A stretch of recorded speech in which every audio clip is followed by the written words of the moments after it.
World hyper tension day సందర్భంగా blood ప్రెషర్కి సంబంధించి కొన్ని ముఖ్యమైన అంశాలు డిస్కస్ చేయడానికి ఈ వీడియో చేస్తున్నాము. బ్లడ్ ప్రెషర్ గురించి మనందరం తెలుసుకోవాల్సిన ఒక బేసిక్ కాన్సెప్ట్ ఏంటి అంటే, బ్లడ్ ప్రెషర్ అనేది ఒక ఫిక్స్డ్ పారామీటర్ కాదు, ఫ్లక్చుయేట్ అవుతూ ఉంటుంది.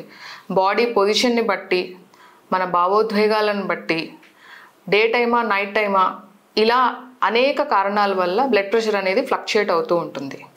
Most of the scientific guidelines ప్రకారం అడల్ట్స్లో సిస్టోలిక్ బ్లడ్ ప్రెషర్ అంటే పైన ఉన్న వాల్యూ 130 కంటే ఎక్కువ ఉంటే, లేదా డయాస్టోలిక్ బ్లడ్ ప్రెషర్ అంటే కింద ఉన్న వాల్యూ 80 కంటే ఎక్కువ ఉంటే ట్రీట్మెంట్ స్టార్ట్ చేయాల్సిన అవసరం ఉందని మనం తెలుసుకోవాలి.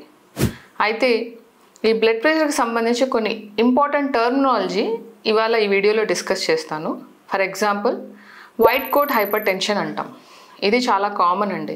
అంటే డాక్టర్స్ ఛాంబర్లో బ్లడ్ ప్రెషర్ చెక్ చేసినప్పుడు ఎక్కువగా ఉండడం, ఇంటికి వెళ్ళినప్పుడు లేదా వెయిటింగ్ హాల్లో ఉన్నప్పుడు రిలాక్స్ అయినప్పుడు తక్కువ నార్మల్గా ఉండడం. ఇది వైట్ కోట్ హైపర్ టెన్షన్.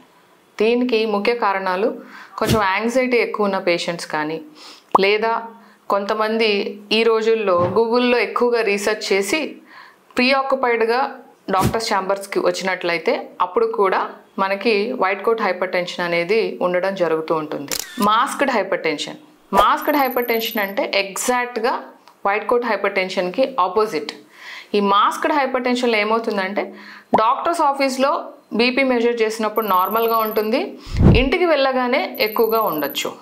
ఇది సైంటిఫిక్ స్టడీస్ ప్రకారం 10% ఆఫ్ ద జనరల్ పాపులేషన్లో ఉండొచ్చు అని తెలుస్తోంది. ముఖ్యంగా యంగ్ మేల్ పేషెంట్స్లో, స్ట్రెస్ ఎక్కువగా ఉన్నవారిలో, డయాబెటీస్ ఉన్నవారిలో, స్మోకర్స్ అండ్ ఆల్కహాలిక్ పేషెంట్స్లో ఈ మాస్క్డ్ హైపర్ టెన్షన్ అనేది ఉండడానికి ఛాన్సెస్ ఉన్నాయి.